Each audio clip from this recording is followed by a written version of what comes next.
سلافان بینرین هجا و خوشتوی بینرین بادینا سات. ده بیروریا 41 سالیه ایکتی انشتمانیا کردستان دا ایکتی افرود چه قوناغ کیدایا او چه آرمانج بون کو ایکتیش به خمت هاتیا دامزراندن و هاتانوکه چه آرمانجک دز و هاتیا چه آرمانجک مایا کو ایکتی زیادتر خابات بو بکتو حتی دز و بیتن ده قوناغ به دا بدوی ایکتی چه بکتو چه برنامه ایک دار رجید پیوندین ایکتیت گلایان سیاسی ده چه آزدانه و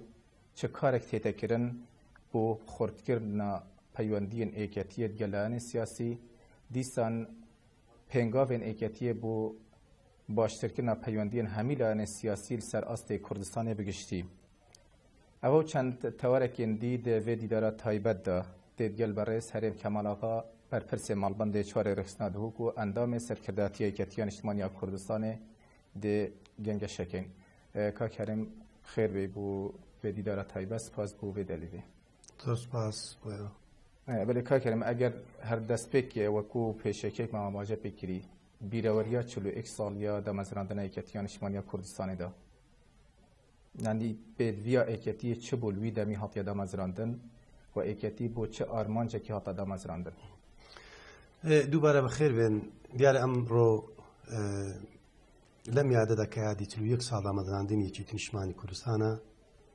یادی شورشی گوری نتوایتی مانه یادی شورش که بخوین به فرمیس کاملا دستکتی گوری بونه تو کمان دست نبر کردوا یادیش او شورشه که لکاتک دا شورشی گوری نتو کمان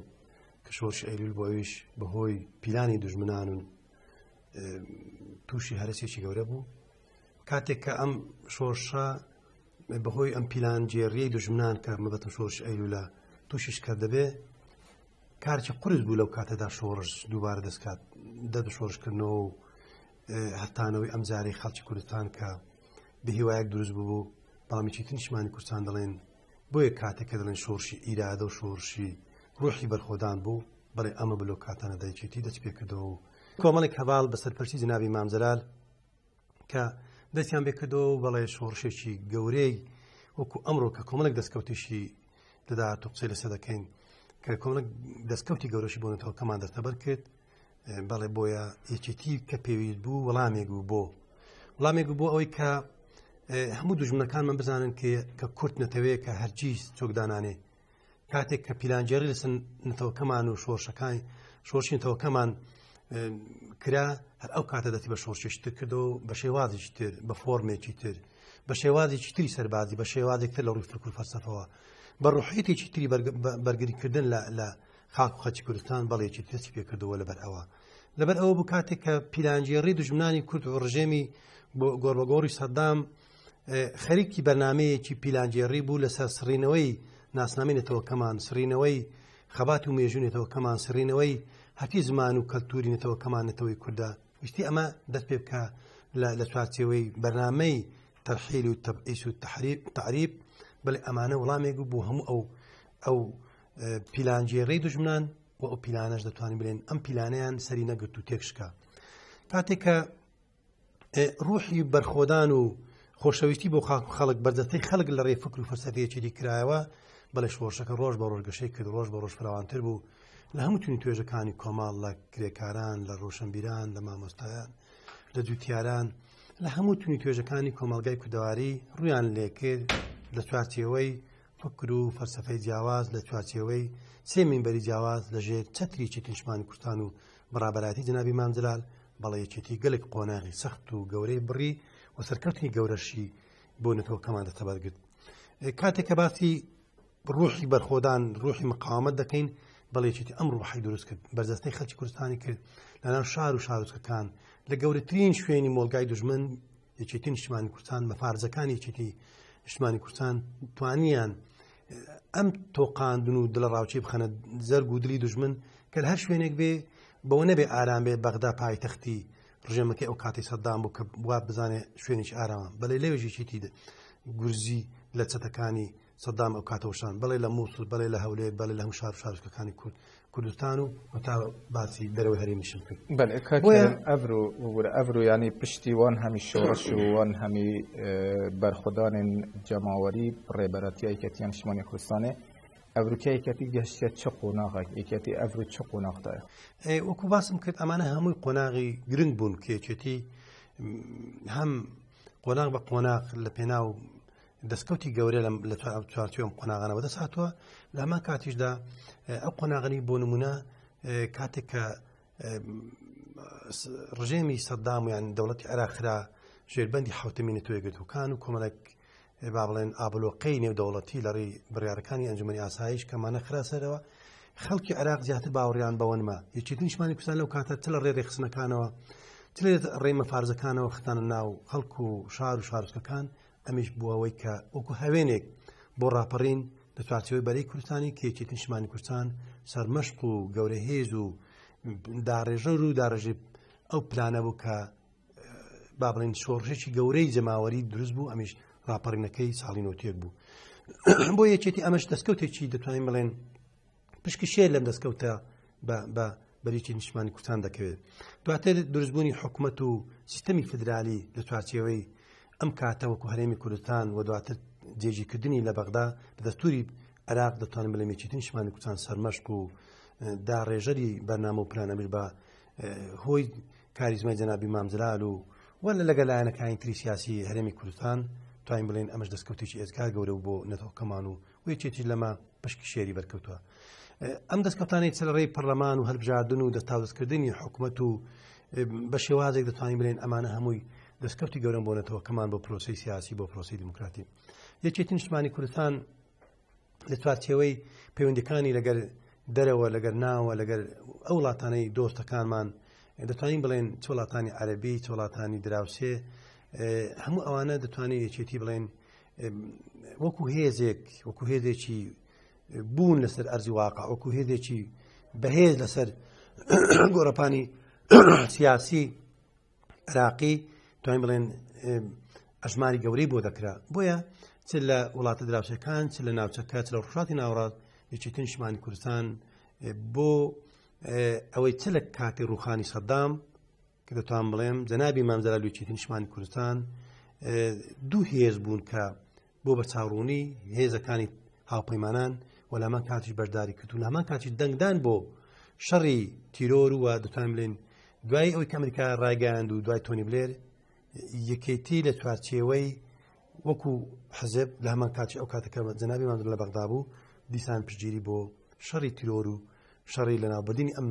چەتانەی کە بە فکر نەخۆش بە عەقڵ نەخۆش دەستی پێ کرد بۆی ئەمانە دەستکەوتی گەورە بوون لە چوارچێوەی کاری سیاسی بەرنامەی سیاسی لە ئاتی عێراق لە سەعاتی هەرێمی کوردستان توانین بڵێن یەکێتی سەرمەشق و دەستپێشخەری کۆمەڵێک بابەتی گرنگ بووە چ قبولکردنیەکتر و چ کۆمەڵێک هێنانی کایی فرەحزبی و بۆ کارکردن بۆ کۆمەلگای مەدەنی کەمانە توانین بڵێن وەکو پرەنسیب لەلایەنێکی نیشتمانی کوردستان و باوەڕ پێ بووە بۆ ئەو چوارچێوەیە کە دواتریش یەکێتی لەو فکر و فەلسەفانەی کە هەبوو لە ناو چەتری یەکێتی هەموو ئەوانە لە کۆنگرەی یەک با بڵێن حەڵ بوون یان قبولی ئەوان کرد کە بە ئارەتەیەکی نوێ ئەویش لەژێر چەتری یەکێتی نیشتمانی کوردستان و بە فکری سۆسیال دیموکرات و دواتر یەکێتی بوو بە ئەندامە سۆسیال ئینتەرناسیۆنال ڕێکخراوێکی وەکو گەورەی سۆسیال ئینتەرناسیۆنالی جیهانی ئەمە یەک پێگەی کورد لەسەر ئاستی ئەم وڵاتانی کە زۆربەی وڵاتانی دەتوان بڵێم بوون من ئەوروپا زۆربەی وڵاتان کە سۆسیال دیموکراتەکان حکومڕانیان کردووە کاتێک کە لە حکوم دەبوون مەلەفی کورد دەنجی کورد لە ڕێکخراوێکی وا گەورە ئەمە کارێکی بچووک نەبوو ئەمە شەرخەباتی یەکێتی نیشتمانی کوردستان بوو بۆ ناساندنی نەتەوەکەمان لە چوارچێوەی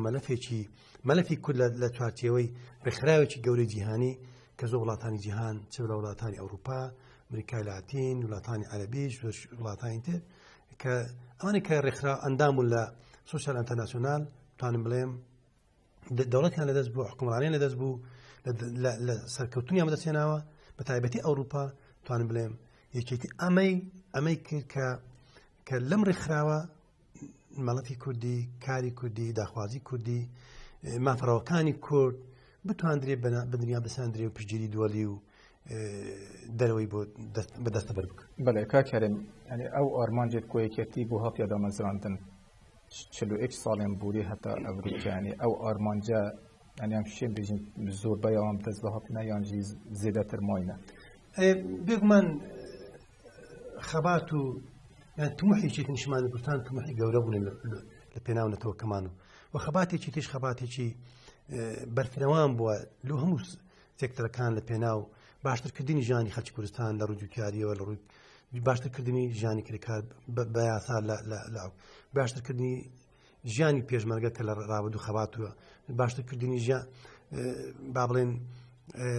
کەم ئەندام بە یاسا کە لە پەرلەمانی عێراق لە پەرلەمانی کوردستان دەنگی بۆ دراوە ڕێکخراوە کە فراکسۆنی سەوز هەموودام پشتگیر بووە و ئەم پرۆژانە توان برێن بەشی زۆری دەنگی بۆ داوە کاری بۆ کردووە لەگەر هاوپەیمانەکانی لەگەر دۆستەکانی لە فراکسۆنەکانی تر لە هەرێمی کوردستان کاری باش کردووە لە پێناو سیستەمی حکومڕانی لە پێناو کۆمەڵی خەباتی ترکە یەکێتی نیشتمانی کوردستان لە پێناو وەکو دروشمەکانی کە کاتی بۆ خەباتی بۆ کرد کاری بۆ کرد لە پێناو شەهیدیدا مافی تاریخ و نووسین کە دروشمی سەرچیمان بووە بڵێ ئەمە خەباتمان لە پێناو کردووە ئێستا و ئایندەش دەبێ بەردەوام بین بۆ بەدەستهێنانی ئەم مافە نەتەوایەتیمان کە ئەمە مافێکی سروشتی و حەقێکی ڕاوێتێنێتەوەکەمانە کە لە چارچۆی مافی تاریخ و نووسین بەشێک لە ڕابردوو دەستەبەر کراوە کە چکە مافی تاریخ و نووسین دەکرێت ئۆتۆنۆمی بێ دەکرێت فیدرال بێ دەکرێت کۆنفیدرال بێ دەکرێت دەوڵەت بێ دوو قۆناغمان تێپەڕاندووە قۆناغی تر کۆنفیدرال دەوڵەت ئەمە خەباتی ئێمە لە داهاتوو لە چارچۆی ئەو مافەی کە دروشمانە کە مافی تاریخ و نووسینە مافی مرۆڤ یەکێتی نیشتمانی کوردستان کۆکو باسم کرد کە بوو بە ئەندام لە سۆسیال ئینتەرناسیۆنال بێگومان خەباتی ویستووە بێگومان کار و کردەوەی ویستووە بێگومان یەکتر قبولکردنی ویستووە بێگومان لە زۆر ماف سازشی کردووە لە پێناو ڕێککەوتن و قبولکردن و دەرباسکردنی کۆمەڵک کێشەی گەورەکە لە ڕابردوو چ لە هەرێمی کوردستان سەرسەعاتی عێراقش بووە بۆیە ئەمانە هەمووی خەباتی مەدەنی پێویست بووە کراوە خەباتی سیاسی سەربازی لە هەموو ڕێکەوە دەتوانم بڵێم لەم خەباتەدا یەکێتی نیشتمانی کوردستان سەرمەشق بووە و کاری زۆریشی کردووە کاتێک کە باسی مافی مرۆڤ دەکەین و پێناوەیەکێتی ئێزگار هەولی زۆری داوە کاتێک کە باسی دادوەری کۆمەڵاتی دەکەین بەڵێکی لەم پێناوە خەباتی زۆری کردووە هەولی زۆری داوە ئێمە ئەگە بڵێن هەموو ویست و داخوازەکانمان دوشمەکانمان جێبەجێ کراوە و هاتوتە جێ نەخێ بەشی زۆری ماوە بەشی زۆری ماوە کە خەبات و قوربانی خەڵکی کوردستان نەک دەوڵەتە بشکی چەند دەوڵەتی تریش دەکات بۆیە تەنانەت ئەمە دەڵێن خەبات و قوربانی و ئەنفار و چمیاباران و خەبات نێتەوە کەمان لە کوردستانی باشوور بە قەت چەند دەوڵەتێکە بە حەقی چەند دەوڵەتێکە بۆیە تاکە ماف ئێمە بەڕەوای ببین وەکو یەکێتی نیشتمانی کوردستان دەوڵەتی سەر بەخۆی بۆ نەتەوەکەمان و بە تایبەتی لە باشووری کوردستان ئەمی بتوانین لە داهاتوو خەباتی دەوڵەماتی خەباتی سیاسی خەباتی ڕێکخراوی خەباتی مەدەنی دۆستەکانمان بە هاوپەیمانی لەگەڵ لایەنە سیاسەکانی تری کوردستان بتوانین ئەم مافە نەتەوەیەتیمان ئەم مافە دەستوریەمان ئەم مافە ڕەوایی خۆمان وەکو نەتەوە وەکو خاک وەکو جوگرافیا وەکو خەڵک وەکو سیستەم وەکو سیستەمی حکومڕانی دەستەبەر بکەین ئەمیش پێکەوە پێش هەموو شتێک دەبێت لە چارچێ و ڕێخنەوەی ماڵی خۆمان بێ و بە تایبەتیش لایەنە سیاسەکانی هەرێمی کوردستان ئێستا کە هەرێمی کوردستان لە کۆمەڵێک قەیرانی فەراغی یاسایی و سیاسی و ئابووری و لە شەڕێکی گەورەی داین دەبێ هەم خوێنەوەیەکی تەندروسترمان هەبێ بۆ یەکتر قبولکردن لە هەمان کاتیشدا ڕێخستنەوەی ناوڵی خۆمان و بۆ هەموو ئۆگەرانێک کە لە داهاتوو لە پرسیارەکانی داهاتووش پرسیار وەڵام دەدەینەوە کە کوردستان لە بەردەمی کۆمەڵێک ئەگەری کراوەدا هەیە بۆی دەبێ خۆمان ئامادەکەین و ئەو خەباتی ئێمەش لە پێناو ئەوەی کە ئەوەی بەدەست هاتوو بە خوێن و فرمێسک و بەرخۆدانی نەتەوەکەمان ناکرێت ئێستامان لە پێناو شتی بچووک لەداتی بدەین و قبولکردنی یەکتر و ڕێخستنەوەی نەواڵی خۆمان ئەمەش گەوریەکە بۆ هەموو لایەک و لە دەستی چێژ بکرێت و یەکێکی لەم پێناوە لە ڕابردووش زۆر کاری کرد تێبینی هەموو قەرانانە بکەین کە ئێستا لە پرسیارەکانی داهاتووە یەکێکی لەوەش خەواتی زۆر کردووە و هیمەتی زۆرش کاک هەرێم تامەژە پێ کرد و زۆربەی وان ئارمانجێت ئێکەتی هێشتا زێدەتر ماینە یعنی ئەوێت ماین ئەوێ بدەست بە هاتین ئەوە تامەژە پێ کرد لێ ئەو ئارمانجێت ماین هۆکارێت وان چنەک و هەندێک شوان هەتام کە بدەست بە ناف یعنی دەلیڤە نەبووە یان بێژین خەمساریە لایەنە سیاسی بووە یان پیلانێم دژمنە نەهێلایەک و ئەف ئارمانجە هەتام کە بدەست بهێن ئێمە لە ڕۆژهەڵاتی ناوەڕاستی لە وڵاتێکی ناوی عێراق دابەشبوونی کورد بۆ سەر چوار وڵات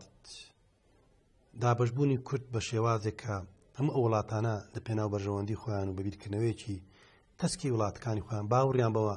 مافینێتەوەکانی تر و خەڵکی تر نەبووە دابەشبوونی کورد بۆ ئەم جوگرافیایی کە ئێستا هەیە بێگومان کارێکی قورس نەبووە خەبات بە شێوازێک بەر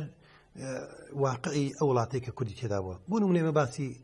خۆمان و عێراق و کوردستان بکەین کوردستانی باشوور بکەین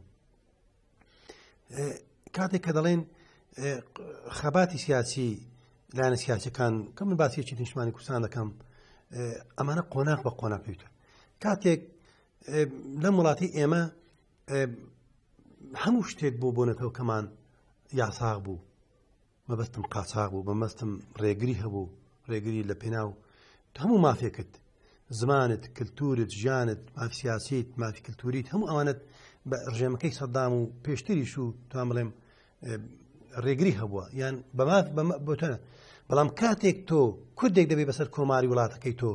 وەزیری خارجێت تۆ وەزیری دەرەوەی ئەم وڵاتە عێراق کە باوەڕی بە هیچ شتێک نەبوو بۆ تۆ دەبێ بە وەزیری دەرەوەی ئەم وڵاتە جێگری ڕێز وزەرا سەرۆکی پەرلەمان جێگری سەرۆکی پەرلەمان هەم ئانە دەستکەتی گەورە بوونەتەوە کەمان لەم وڵاتە ئێمە خەبات و ماندبوونی نەویستووە ئێمە خەبات و فرمێسکی نەویست بەڵێ ئەمە دەستکەوتی زۆر گەورە بوونەتەوە کەمان سەیری ئەم داخوازانی ئێمە بکەن لە دەستوری عێراق مادەی تەسوول دەستکەوتێکی گەورەی بوونەتەوە کەمان دەبێت جێبەجێش کرێت کە جێبەجێ کراوە تقریبن بەشی زۆری ئەم دەستکات ئەم کارکارێن ببوورە ئەو مادە 140 پشتی چەند ساڵانژی ینی جێبەجێکردنیش ڕێیە یاسایی و ئەڤروکە ینی وەکو بێژین ئەرزێ واقع ئەو مادە بخوینە هەتا جێبەجێکردن نە بێژین پڕێکێن یاسایی پڕێکێن ئاشتیانە ئەمە ناڵێم ئەو وڵاتە بەڵام ئایا سەر کۆماری عێراق کورد نەبوو توانێت ڕێگری لێ بکەن بە دەستوریش کۆمەڵێک دەستکەوتی گەورەمان بەدەست تێناوە کاتێک کە زمانی کوردی زمانی فەرمی ئەم وڵاتەیە کاتێک لەسەر هەموو دامودەگاکان کاتێک لەسەر دامپێنان بە فیدراڵەتی بە هەرێمی کوردستان و فیدراڵەتی ئەم کۆمەڵێک دەستکەوتی لەسەر مەسەلەی ئابووری سیاسی ئیداری کارگێڕی ئەمانە هەموو دەستکەوتی گەورەن دەستکەوتی نەتەوەی گەورەن بۆیە دەبێت ئەمانە بە گرنگ بزانین و دەبێت لە دەستیش نەدەین و تا ئەو کاتانەی لەگەر عێراق تەمەنا دەکەین بە ئاشتی ئەم داخوازنێتەوە کەمان کە مافی ساڵی خۆنووسینی دەستەبەر بکەین بێ ئێمە بتوانین لە چوارچەوەی عێراق و بەغداد چارەسەری کێشەکانی خۆمان بکەین کێشەکانی ئێمە تاکید دەکەمەوە لە بەغدایە لە تەهران و ئەنقەرە نیە بۆیە من پێم وایە وەیەکی نیشتمانی کوردستانیش لەو پێناوە هەولی زۆری داوە کە بتوانین چوارچەوەی مافە دەستوریەکانمان دەستەبەر بکەین و پێشم گوتی دەستکەوتی گەورە بوونە بۆنەتەوەکەمان کەمەی بەشێکی بەدەست هاتووە ئەمەی کە بەدەست نەهاتووە من تاکید دەکەمەوە هەرێمی کوردستان لە ڕووی ئابووریوە خۆمان کە بەش کە خۆمان بەلێ دەلیبە هەبووە لەوانەیە ئێمە بچینە هۆکار بووبین یان حکوومەتی هەرێمی کوردستان کە ئێمە ژێکوکێکی نیشتمانی کوردستان بەشێک بوونی لە حکوومەتە دەکرا ژێرخانی ئابووری زۆر بەهێزتر بکەین دەکرا لە ڕووی شەفافیەتەوە زۆر باشتر بین دەکرا خزمەت گوزاری زیاتر پێشکەش بکەین دەکرا سیستەمی حکومڕانی لەوە زیاتر جوانتر بکەین دەکرا هێزەکانمان زیاتر بە نیشتیمانی و لە چوارچێوەی هێزێکی نیشتیمانی بتەوە ئەو بکەین دەکرا هەرچی بنیاتی مؤسساتی دەوڵەتە ئێتر بەهێزتری کەین بە تایبەتی لە ڕووی ئابووریەوە و ئابووری هەموو ئەو کەتانی کەواتن چۆک و کەتی کشت و کاڵ پیشەسازی نەوە نەزانچی هەموو ئەوانەی کە هەن دەکرا هەموو ئەو کەتانە شەفاف و بەهێز و بە باشی خۆماڵی بکرێن دەستکەوتی گەورە بۆ نمونە ئێمە تا ئێستا کە بەنداوێکی وامانە لە هەرێمی کوردستان کە بێتە جێی دڵخۆشکەری بۆ بەدەستکەوتنی کارەبا و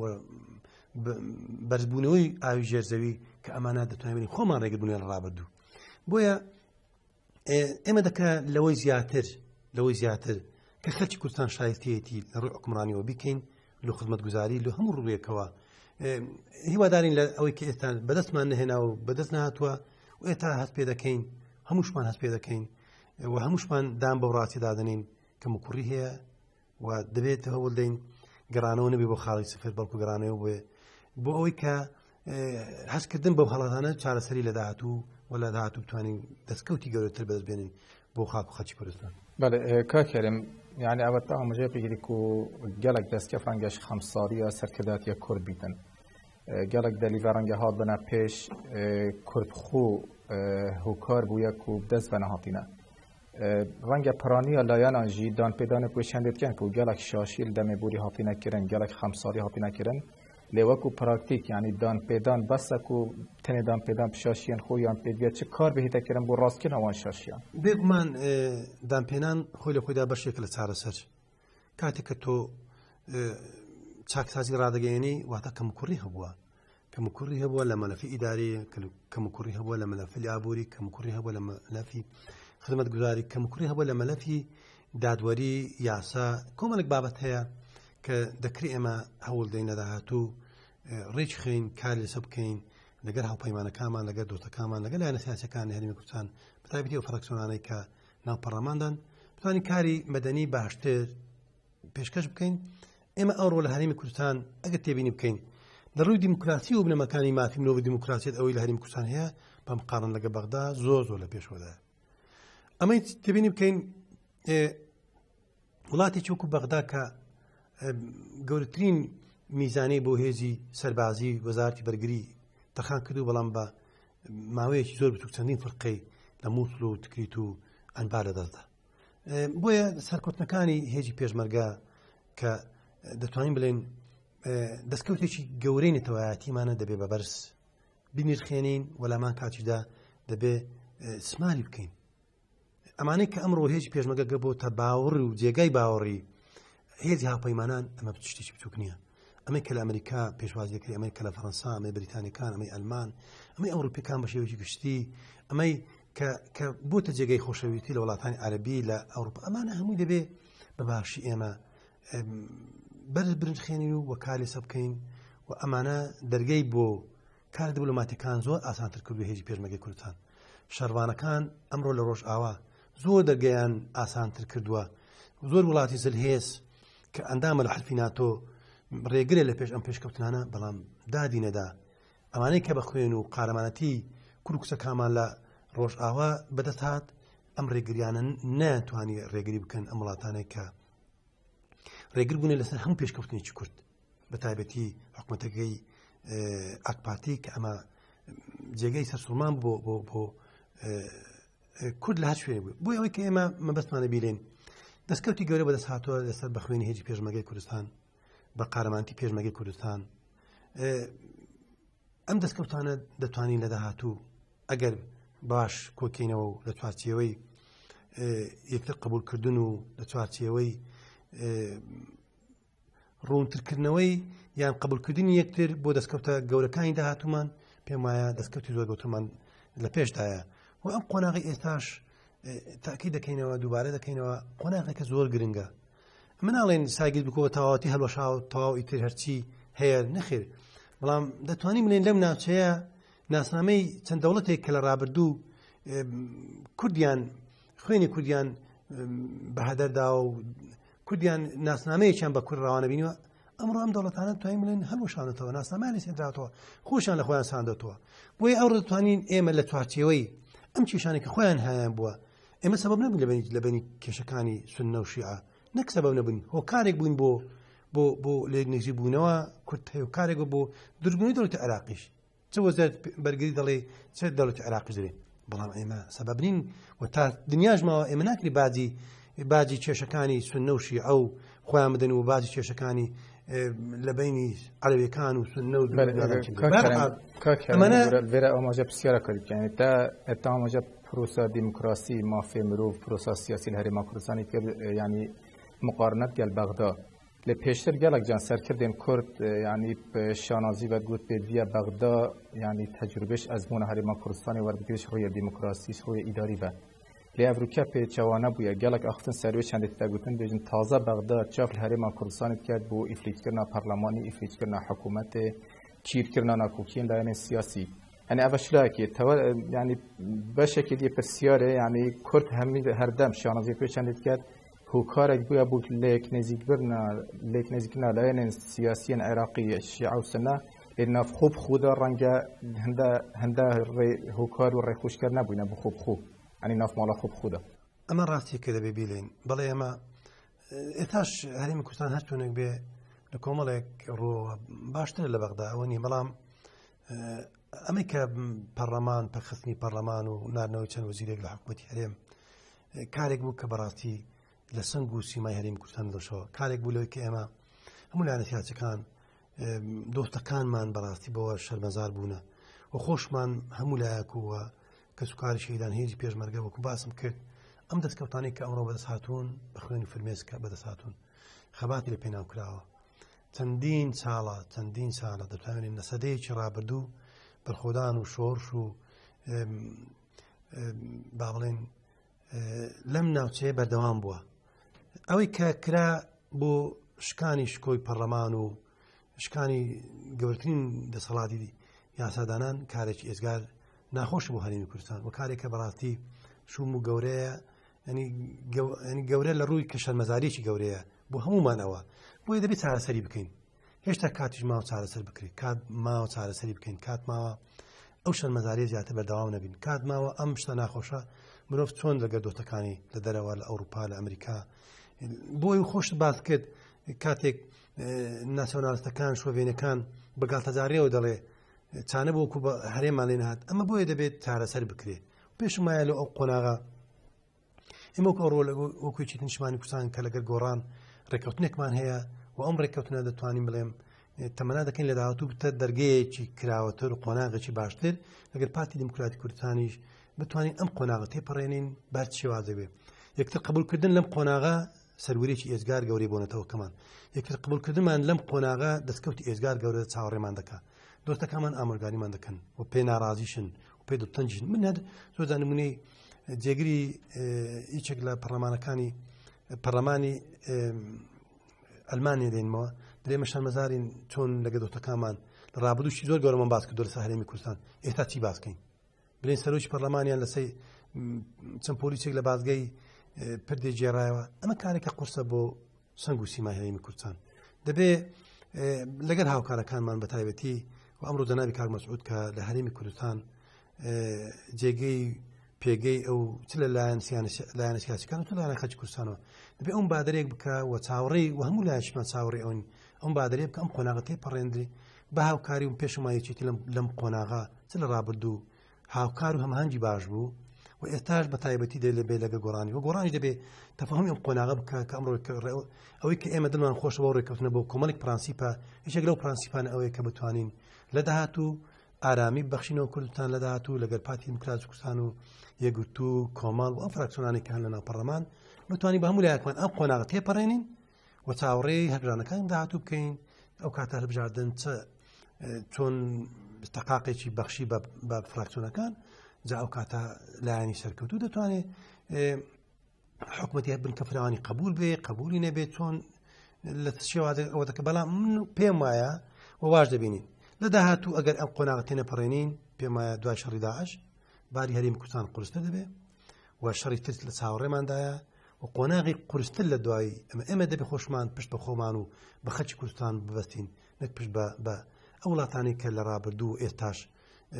ئارمێکی هێزەکانی بێگانیان لەسەر کوردێک لەسەر شانی کوردێک قبولی دەبێت چۆن دەوڵەتی کوردیان قبول بێ بۆیە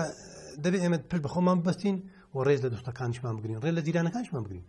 دەوڵەتی وەکو تورکیا دەوڵەتی ئێزگار گرنگە بۆ هەرێمی کوردستان بەڵام دەبێت بەرژەوەندیەکانی تر بپارێزین لە هەمان کاتیدا ئێمە دەبێت هەوڵ دەین هاوسەنجی لە پێنا بەرژەوەندەکاندا هەبێت لە هەمان کاتدا ئێران وڵاتێکی گەورەیە دەبێت ئێمە ئەوەنج بەرژەوەندەکانی ئێمە بپارێزن و ئێمەش ڕێز لە یاسا و ڕێز لە یاسەکانی نێودەوڵەتی ڕێز لە کۆمەڵێک پرانسیپ هەیە بگرین بەڵام ئێمە نەبینە هۆکارێک نەبینە وێستگەیەک بۆ ئەوەی کە براکانمان چ لە ئێران براکانمان چ لە باکوور چ لە ڕۆژئاوا ئازاد بکێشن بە تایبەتی ئەمڕۆ حکومەتی هەرێمی کوردستان کاتێک لە پارێزبەندی هەموو دنیا هاتە دەنگ ئەوروپا ئەمریکا فراکسیۆنەکانی وازان بۆ ئاخری لە پەرلەمانی بەغدا لاوە بەڵام حکومەتی هەرێمی کوردستان بێدەنگ بوو بێدەنگە تا ئێستا هەموو ڕۆژە فڕۆکەکانی دەوڵەتی تورکیا دێ شاخ و با بڵێن بێستان و ڕەز و باغ و بێستانەکانی خەڵکی کوردستان ڕۆژانە تۆبانان دەکەن بەڵام دیسان بێدەنگین ئەمە ناکرێت بە بیانی ئەوەیە کە چەند چەکدارێکی پەکەکە لە چەند شاخێکی کوردستان هەیە بەڵام ئەمە چێ دەتوانی هەموو دەوڵەتی دنیا ناتوانێت ئەگەر بەهانە ئەو بیکاکەرم سەردەمە خۆ ینی پێشمەرگێن ئێکەتی پێشمەرگێن پارتیژی بەشێندین کوردستانە بووینە ینی دوی سەردەمی ڕژێما بەعس ئاخاوان وڵاتان بردمان کرد بەهانەیە هەبوونا پێشمەرگێن ئەمە بۆیە دەبێت ئەمە بەڕاستی لە داهاتوو و حکوومەتی هەرێمی کوردستان دەبێت لەمە زیاتر سەنجی خۆی بخاتە کار و ئەمڕۆ هەرێمی کوردستان سوودبەخشە بۆ دراوسەکانمان بۆ نمونە گەورەترین با بڵێن دەستکەوتی ئابووری تورکیا ئەمڕۆ لە هەرێمی کوردستاندایە ئەمە پێم وایە ئەم دەستکەوتە ئابووریە زۆر دەینی لەوەی کە ڕێز لە ئێمە بگرێن نێت شاخ و باغ و بێستانەکانمان گوند و جوتیارەکانمان ڕۆژانە تۆباران بکەن يعني هەرێما کوردستان نەشێتوێ وێ دەستکەفتێ ئابووری کاتە فشارێ سەر تورکیا تێنەگەیشتم هەرێما کوردستانی تا ئاماژە پێکرد دەستکەفتێکی ئابووریە مەزنە بۆ تورکیا حکومەتە هەرێمە نەشێتوێ دەستکەفتێ ئابووری کە دەکاتە فشارێ سەر تورکیا ئەم دەستکەوتە ئابووریەی دەوڵەتی تورکیا لە هەرێمی کوردستان ئەوەندە دەینێت کە ئێمە هەندێک بەند و خۆمان هەبی داخوازی خۆمان هەبی کەوی دایانی کەم خاک خۆکی کوردستان چیت تۆبارانەکە دووش لە باکوور دەبێت تەجروبە لە ڕابردوو وەرگێ ئەم ڕژێمانەی کە بە چەک و بە ئاگر و بە ئاسن نەتەوەکانی ئێمان چ لێرە چە لە هەر شوێنیش تر وەڵامیان بۆ ئەوە بوو لە نەتیجەیان بەسەهات بۆیە دەبێت دەوڵەتی تورکیا بگەڕێتەوە سەرمێج گفتوگۆ ئاشتی چارەسەی دیموکراتی پێمایان باشترین ڕێگەیە بۆی ئەمەش لە باکوور کۆتایی پێ بهێندرێت کە ڕۆژانە ئێتا بەردەوامی جنۆسایت هەیە بەردەوامی کۆمەکوژی هەیە لە نسێبین لە جزیرە لە شەرناغ لە شوێنانی تر پێم وایە ئەمە کارێکی قورسە دەوڵەتی تورکیاش ئەمڕۆ دەتوانین بڵێم لە کۆمەلگەی نێودەوڵەتی لە ئەوروپا لە ئەمریکا ئەم سەنگە لێ دەدا بەهۆی ئەم کارە کە دژی بە مافی مرۆڤ و بە مەدەنی و بە خەڵکی مەدەنی سیڤیل کە ڕۆژانە بەردەوام دەبێت ئەمە ئەوەی کە ئێمە وەکو هەرێمی کوردستان و کوێچی نیشتمانی کوردستان داخوازین بگەڕێنەوە سەر مێژ گفتوگۆ و ئاشتی تاکە ڕێگەیە بتوانێت لە داهاتوو بۆ تورکیەیەکی بەهێز و لە ڕووی ئابووری لە ڕووی سیاسی لە ڕووی نێودەوڵەتیەوە بتوانن پێک بێنن بە هەمولایەکان ئەمەی کە بەم ڕێگریانە دەتوانن بڵێم بەم کارانی کە کردوێتی کورد بەهێزتر دەبێت لە باکوور کورد بەهێزتر دەبێت لە ڕۆژاوا و کورد بەهێزتریش دەبێت لە باشووری لە ڕۆژهەڵاتیش هەرچیەکە هەر دەوڵەتێک لە وڵاتەکەی خۆی ئەمە کار و کردەوەکانی بێ دەستکەوتی گەورەتر بوونەتەوە کەمان هاتووە کاک هەرێم ئاماژە پێکخستنە پەرلەمانی کوردستانی کرد لە بین ینی زێدەتر سەرباخوین ئێکێتی یانشتیمانیا کوردستانی گەلێک هەوڵدان تایبەت گەل بزاڤە گۆڕان و پارتە دیموکراتە کوردستانی کولێک نێزیکبوونەکردنە بەرەوەندە دروست بکەتن بۆ کارەکردنە پەرلەمانی لێ پشتی ڕێکەفتنە ئێکێتی یانشتیمانیا کوردستانی و بزاڤە گۆڕان ڕەنگە دڵتەنگیەک لای پارتی دروست بیت وەکو هەندێک بەرپرسێن پارتیژ ئاماژە پێکەن و ئێکێتیە ینی پێنگاوەکەدی بەرەف گیرروبوونا چارەسەریا بێ پرسێ بن ینی ئەفرێکەفتنە ئێکێتی و گۆڕان ینی دەبیتە دەرگەهێکی بۆ چارەسەریا زیاتر یان ژیوەکو هەندێک بەرپرسێت پارتی ئاماژە پێکەن دەبیتە دەرگەهێکی بۆ ئالوسترکردنە ڕەوشە ئێمە کوچیت نیشتمان کوردستان پێم وایە دەرگەیەکی چارەسەرە بۆ ئەو قەیرانەی کە لە هەرێمی کوردستان هەیە ئەمە لەلایەک دوو پێمان سەیرە مەسەلەن بۆ دەبێ دوو لایەنی سیاسی کە مێژووی هاوبەشیان هەیە شەهیدی هاوبەشیان هەیە خەباتی هاوبەشیان هەیە کە لە نزیک بینەوە من نازانم بۆ دەبێ لایەنی سیاسی پێی ناخۆش بێ ئەمە لەلایەک دوو ئێمە کاتێک کە دەڵێن دەبێ یاسا سەروەر بێ ئایا ئەمە بۆ کارێکی خراپە ئێمە دەڵێن سەروەری بگەڕێتەوە بۆ یاسا ئەمە کارێکی بۆ خراپە ئێمە کاتێک کە باسی دادوەری دەکەین لە هەرێمی کوردستان دەڵێن ئێمە لەگەر گۆڕان هەوڵ دەدەین بۆ سەقامگیری لە ڕووی سیاسیەوە لە ڕووی ئابووری و کۆمەڵێک بابەت مەسەن کاتێک کە باسی یاسا و سەروەری یاسا دەکەین ئەمە کارێکی بۆ خراپە خۆ زۆر ئەوانەی کە لەسەر کاتێک دەڵێن یاسا دەبێت سەروەر بێ هەموو لایەنە سیاسەکان هەرێمی کوردستان ئەمە داخوازیان هەیە کاتێک ئێمە دەڵێن دەبێت مەلەفی ئابووری لە هەرێمی کوردستان دەبێت شەفاف بێ بە تایبەتی مەلەفی نەوت ئێمە خۆی لە خۆیدا جەنابی کامەسۆ خۆی ئێستامە ڕاگەیاندووە مەسەڵەی چاکسازی و مەلەفی شەفاف ئەمە پێم وایە کارێکم تەزارب نییە کاتێک کە باسی ڕێزگرتن لە نەتەوەکانی تر و یان هاوکاریکردن لەگەر بە هەماهەنگی ڕێزگرتن لە براکانمان لە باکوور لە ڕۆژ ئاوا لە ئەمە مەسەلەی نەتەوایەتیە پێم وایە کەس ناتوانێت لەمە ڕێگر بێ یان پێم وایە کارێکی خراپ بێ بۆی ئەو ڕێککەوتانێکی ئێمە لەگەر گۆڕان هەمانە یان ئەم بەندانەی کە لە ڕێککەوتنەکە هاتووە ئەم خاڵانی کە لە ڕێککەوتنەکە هاتووە لەسەر مەلەفی شەفافێت لەسەر مەسەلەی یاسا و سەروەری یاسا لە مەسەلەی نیشتیمانیەکان لەسەر مەسەلەی مەلەفی ئێمە لەگەر بەغدا دەڵێن بە دایلۆگ هەمان بیربۆچون لای برانی پارتیشمان هەیە لایەنە سیاسەکانی ترشمان هەیە و کۆمەڵە گۆڕە ئەوە یەکگرتووە بۆی ئەمەی کە لەم ڕێککەوتن هاتووە کۆمەڵێکی زۆر هاوبەشمان هەیە لەگەر پارتی لەگەر کۆمان لەگەر یەکگرتوو و لەگەر گۆڕانیش کردمانە بەسەر کاغەز ئەمەشکە وە کراوەشە بۆ ئەوانەی تریش ئەمە پێمان وایە شتی زۆر هاوبەشمان هەیە لەم ڕێککەوتنە کە بە واژۆ کراوە وەلایەنەکانی تریش هەمان داخوازی هەمان بەشی هاوبەشیان هەیە بۆیە پێم وایە چ لە ڕووی کاژێڕیشەوە کاتێک کە دەڵێن با بڵێن لە ڕووی تەندروستیان بیمەی تەندروستی لە ڕووی کاژێڕی و کۆمەڵێک دەستکەوتی گەورە بۆ ئەمە کارێکی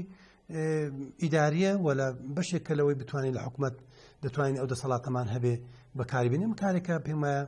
خۆلا کارێکی گونجاوە زۆر بوو نمونە زۆر حزب هەر فراکسیۆنێک کە دەیچێتە ناو انتخابات کۆمەڵێک خاڵ و بەند و ڕێککەوتون و کۆمەڵک شتەیە دەینتە خوارێ من ئەگە دەرچم وا دەکەم بەڵام لەوانەیە زۆریش پێ جێبەجێ نەکرێ ئەم ڕێککەوتنی ئێمە ئەو ڕێککەوتنی ئێمە پێمە وایە لە داهاتوو هەم ڕێگە چارەیەکە بۆ ئەو قەیرانێکی هەیە ڕێگە چارەیەکە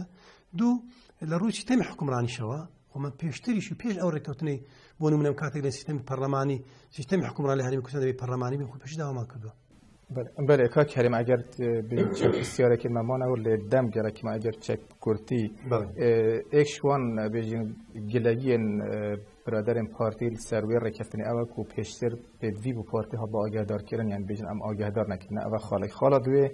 یعنی واسطه حضر کن کو افریقا بود جاتی کردن پارتی بیتن اما بوی هم خالص کردن ولم یاد پیرودش که باز دکین که عادی دامدرانی چیتیا بدلنیای ئەومەە ئەمە مەبدەئی نێچێتینشمانی کوردستان دژی ئەمەیە پەرلەمانی کوردستان کێشە و شەڕ و هەمانی تەحریم و تەجریم کراوە دوو ئێمە بۆ بەدژایەتی پارتی ئێمە هاوپەیمان بوونەوە کاری باشمان کردووە کاری هاوبەشی گەورەمان کردو لەگەڵ پارتی لە پێنا و خاڵکی کوردستان چ لە بەغدا چ لە هەرێمی کوردستان ئێستا ئایندەش ئێمە و گۆڕان و پارتی و هەموو سیاسەکان زۆر کاری هاوبەشمانماوە و بێکەوەی بکەین بە تایبەتی پارتی دموکراتی کوردستان دوای هێزەکە بۆ دژایەتی بکرێ ئەمە قەت هەرگیز ئەمە لە پرەنسیب وەکو یەکێتی نیشتمانی کوردستان و گۆڕانیش دەبێ لە چوارچێ ئەم ڕێککەوتنە ئێمە ئاماژەشمان پێداوە ئەگەر ئەم ڕێککەوتنە بۆ دژایەتی پارتی دموکراتی کوردستان بێ بەیانیەکی نیشتمانی کوردستان هەڵدەوشێنەوە کەش کاریوانیە وەیەکێتی ئەمەش قبول ناکەوە و قابلی قبولیش نیە لەبەر ئەمە هێزێکی سیاسی هاوپەیمان بوونە کاری هاوبەشی زۆرمان کردووە لە پێناوتی دژایەتی ڕابگەنێ ئەمە نەهجی پارتیشە با ئەمە قسەیتان ڕۆژنامە نووسی پێم وایە بۆیە زۆر ئی وەڵامدانەوەش نییە ئێمە دەڵێن بۆ داهاتوو دەرگەیەکی باشە بۆ چارەسەری و ئەمە خەباتیش بۆ دەکەین لە پێناوە زۆرشمان کردووە لەگەر پارتی ئەمە پرۆژەمان تەقدیم کردووە پرۆژەمان پێش گۆڕان تەقدیم کردووە بەڵام وەڵامی نەداوەتەوە لەوانەیە پێمان وابووە لەگەر پارتی ئەم پرۆژەیە کە قبول کرابە داهاتنەوە گۆڕانیش باماشەوە ئێستاش لەگەر گۆڕان کە پرۆژەی گۆڕان و یەکێتی یەکتری قبول کردە کۆمەڵێک پرۆژە هەبوو کە ئەم پرۆژەی لەدایک بوو و دوها ئێستاش ئەمە دەورانەیە کە سوڕانەیە کە لەگە پارتیش بتوانین بە هەر سێلامان و ئارامی و سەقامگیری بخێنەوە کوردستان کێشەی پەرلەمان چارەسەر کرێت کێشەی سەرۆکاتێنی هەموو کێشانەی مەلەفەکانی بەغدایە مەلەفەکانی هێزە نیشتیمانەکان هەموو ئەوانە بتوانین بەیەکەوە بە یەک دەنگ پێش بە تاکیدی دەڵێن ئێمە لەگەڵ گۆڕان ناتوانین چارەسەری ئەم ئەو کێشانە بکەین ئەگەر پارتیشمان هەمان بۆ هاوکار نەبێت کاکەرم ئێکش خاڵن دیک و بژین ڕەخنەوێت تێتەگرتن تایبەت پارتی ڕەخنە لەگیر ئەنی ئاماژە کوچەنی کوب هیچ ڕەنگێکی توێ ڕێکەفتنەدا بەحسی تەوافق سیاسی و بەحسی ڕیفراندۆمی ژیناو تێکردن ئەنی ڕەنگە ڕیفراندۆم توافقینی خۆ چ لایەنێکی سیاسی ڕێگرێ لە بەردەمی ڕیفراندۆم چێ تاکێکی کوردور ئەدەکە نەک لایەنی سیاسی کردور ئەدناک ڕیفراندۆمیش بۆچی بۆ سەربەخۆی کوردستان کەس لەسەرەوە لاری نییە بەڵام ئێمە دەڵێن تۆ باسە ڕیفراندۆم دەکەی لە پێناو فۆرمێک دەدەیتە بەردەمی خەڵک ئایا سەربەخۆی کوردستان کەس ناڵێنا سەد لە ئێستاوە ئەوەی کە زیندوو بێت توانای دەنگدانی هەبێ بە پێی یاسە لە سەروی هەش دەبێت بێگومان بەبەڵی جوابداتەوە بەڵام نابێت نماری خۆمان ڕێخین ئەم یاسایی کە دەردەچێت بۆ ئەم ڕیفراندۆمە میکانیزمی کارکردن چۆنێتی کارەکە نابێت پەرلەمانی یاسا ئەم یاسای دەرکە پەرلەمان پەک خراوە نابێت ئەکتی بکەیتەوە ئێمە دەڵێن پێش ئەوەی کە بتوانین هیچ ڕێگریەک لە بەردەمی ڕیفراندۆم و ئەوە نەبێت پێویستە لەگەر پارتیش و گۆڕانیش و لایەنە سیاسەکانی ترش و هەموو لایەکمان ڕێکەوین لەسەر ڕێخستنەوەی نەماڵی خۆمان و ئەکتیڤکردنەوەی پەرلەمان جا چۆن ڕێک دەکەوین تەمەنا دەکەین لە داهات و ئەم دەرگەیە پارتیش ئەمەی قبول بێ و لایەنەکانی ترش و توانین هەموومان بێکەوە ئەم دەرگەیە یان ئەم قۆناغە تێپەڕێنین چکە بە قاڵانجی خەڵکی کوردستانە پرۆسەی سیاسیە پرۆسەی دیموکراتیش بله کاک هەرم هەندێک ژێ ئەندامی سەرکردایەتی ڕەنگە مەکتەبە سیاسیەکەتیەژی ینی دڵخۆشیەکە مازن ینی gelek dilxuşin bêjin vê rêkeftina di navber yekîtî goran yani heta amaja pêtken ku pêdivêl şîna rêkeftinê êk girtin baya يعني تو وەکو ئەندامێکی سەرکرداتی ینی بۆ چۆناتە سەر پێ ڕێککەوتنە ینی ئەوە هەڵیەکردن بەسییان پێ بوو پتر هات بۆکردن ینی نێزی بوونەکە زیاتر هەبووە جمله سەرکرداتی دەنج بۆ دراوە ئەم ڕێککەوتنەیە هیچ بابەتێکی دەنج بۆ نەدراوە و ئەم ڕێککەوتنەوەش ضرورەتێک بوو بە تایبەتی لە نێوانێکی تی و گۆڕان زۆرشی هاوبەشیان هەیە لە سنوورێکن لە ڕابردوو بەریەککەوتنی زۆر ناخۆشە بوو خەڵک لە بەندڵی تون بوو خەڵک لەمان ناڕازی بوو زەماوەری هەردوو لە زۆر لێک نزیکن چ لە ڕووی کۆمەڵاتیەوە چ لە ڕووی سیاسیەوە چ لە ڕووی فەرهەنگەوە لە کۆمەڵک شتی هاوبەش لە بینی گۆڕان و چیتی ئێستا ئەم دوو هێزە ئەگەر ئێستا لە چوارچێوە ڕێککەوتنێک لێک نزیک بوونەوەکو فراکسیۆنەکو بابەتی تر ئەگەر لە داهاتوو بتوانێت یەکتیش بگرنەوە کارێکی ئێزگار گەورەتر و باشتریش دەبێت پێم وایە خزمەت بە ئارامی کوردستان دەگەێنێ خۆتۆ ئەگە گوندێکی هەرێمی کوردستان ئارامی تێداوێ ڕنگدانەوەی بۆ دەوروبەرەکەی خۆی دەبێت جاوت سزای شارێکی هەرێم کوردستان کە سلێمانیە کە نفوزی یەکێتی و گۆڕان لەوێ نفوزێکی گەورەیە کە لێ ئارامی ببەخشی ئەکی ئارامیە بۆ دانە سیاسەکانی تر بۆ هەرێمی کوردستان بۆ سیستەمی حکومڕانیش بۆی ئەمە مانە ئەوە نابەخشی ئەم ڕێککەوتنەشتانیا بۆ سلێمانیە لە هەر شوێگەیەکی هەبێ گۆڕان هەبێ لەوە ئەو شوێنانە بۆ هەرێمی کوردستانیشە لەکوێن دەرێ مەبەستمان ئەوەیە کە بتوانین ئەم ڕێککەوتنە کۆمەڵێک بابەتی گرنگکەیە کە چۆکو سیستەمی حکومڕانی چۆک پرۆسی دیموکراتی کە خەریکە بەرەو ئارەتەیەک بڕوە ئەمە لەگە پرانسیپی خەباتی ئێمە لە ڕابردووە گۆڕانج ناگونجێت و ئێمە دەکرێت ئەمە بە هاوبەشی هەمانجی لەگەلایەنە سیاسەکانی تر بە تایبەتی پارتی دیموکراتی کوردستان ئەمانەی تۆ ئاماژە پێ دەین نزیک بوونەوەی یەکێتی و گۆڕان بە قازانجی هەرێمی کوردستانە بە قازانجی پرۆسی سیاسیشە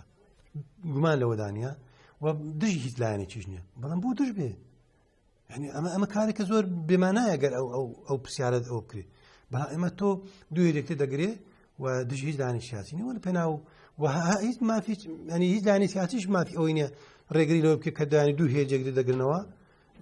کارێکی ڕێکخراوەیی ئاسایی کە کۆمەڵێک پرانسی پێ چیان دەبێتەوە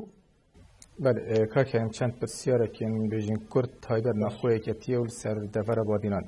ینی gelek cara rengê ve gotina kadrên êketî xwe bitin devera badînan yanî bijin wekû êketî wekû hezeb yanî xedir li badînan dikete kirin ji gelek riyan ve xalekê ku gelek cara behsê dikekirin hetan û ke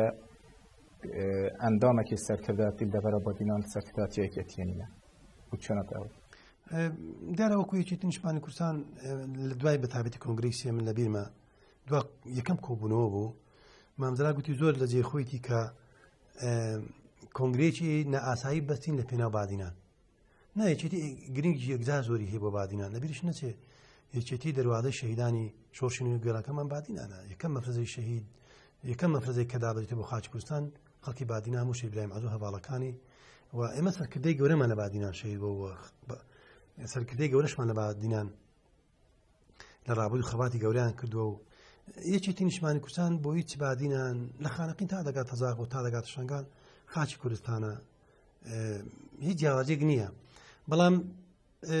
لە ڕووی هەندێک ئەوەی حزبایەتی هەیە مەسە بۆ نمونە دەنجێکێتی لە بادینان بەهۆی کۆمەڵێک وەزئی ڕابردوو کە نەچینەوە ئەو بابەتانی ڕابردوو هۆکار نەبووە ما بڵێن کۆمەڵێک کارەساتی گەورە بەسەر خەڵکی یەکێتی لە بادینان داهاتوو لە ڕابردوو کارەساتی هەکاری بگرێت تا دەگاتە شەڕی ناخۆ بەڵام پێی بۆ یەکێتیژی ینی ئەو کارەسات و ئەو نەهامەتی ئەلبەرچە فەرمووی ینی بێژین وەکو حالەتێکی تایبەت بە بادینان دەبە ئێمە وەکو پرانسیپ هیچ جیاوازێک نییە لە بینی هەر گوندێکی کوردستان چ لە شەرق بێت لە شوێنێک بێ بەڵام دەبینی هەندێک جار بۆ نمونە کۆنگرەی ئەخیری کە باسمان کرد یەکێتی تووشی ئەوەیە کارگەیان تووشی سەدمەیە کار کە دەبینی خەڵکێکی بادینان دەرنەچوو مەبەست ڕێژەی تەنزیممان لە بادینان و ئەندامانی کۆنگرەمان لە بادینان و مووسڵ ئەو هەماهەنجە دروست نەبوو کۆمەڵێک ئەوە دروست بوو کە بەڕاستی جێگەی داخ بوو بەڵام لە داهاتوو ئەمە چارەسەر دەکرێت دوو ئەگە تبینی ئەم هەوریشمان دەخۆ ئەمە یەک کورسیمان هەیە لە بادینان بەڵام وەزیرێکمان وەرە خۆ سلێمانی 5 کورسی هەیە وەزیرێکی بەرکەوت بۆیە ئەم ئەوەشمان خۆ ینی ئەو جیاوازیەشی نەهێشت کە بە مەسە بۆ نمونە لە حکوومەت یەکێتی هەوریدا ئەم تەعویز بۆ بکاتەوە بۆ نمونە ئێمە ئێستا لەو سەفیرانی کەیتمان و کەچی نیشتمانی کوردستان نوێی زیاتری خەڵکی بادینانە کاک دکتۆر ئەحمەد بامەڕنی ئەحمەد دەرواری و و کاک حازمی سفی کۆمەڵگە برادرانی تر کە لە حکوومەتن لە بەغدا هەم خەڵکی بادینانن. ئەمە جیاوازی بۆی چیتی بەڵام هەندێک جارێک باسم کرد کە خەڵێک لە کۆنگرێسی دروست بوو من وتەکەی جەنابی مامزرارم یەکەم کۆبوونە بەرەگوتی حقیقەتەن ئەمە کۆنگرێکی ناسایی بەستین. دواتری بەهەرحاڵ ئێمە لە داهاتوو ئەمە چارەسەر دەکرێت چ لە چوارچێوەی ئەنجومەنی سەرکردایەتی بۆ شارەکان بێت چ لە چوارچێوەی ڕێککەوتنێک لەناو کۆنگرێ بێ بەهەرحاڵ ئەمەی کە لە ڕابردوو ڕوویدا بەڵام یەکێکی نیشتمانی کوردستان گرنگێکی ئێزگار گەورە زۆری هەیە بۆ بادینان بۆ هەموو دەبارێک کە خاچ کوردستان بێ هیچ جیاوازێکی نییە. بله بەڕێز هەرێم کەماڵەغان دەمێ سەرکرداتی و بەرپرسێ ماڵبەندە چارەسنەوە و زۆر سپاس بۆ بێدەرجێ. بله بەرەزان وێرە هاپینە دماهیاوێ دیدارە تایبەت هەتا دیدارە کادی و پێگەهشتنە کادی سپاس بۆ بیناریگا و هەوا و ببینێت خۆشیەوە.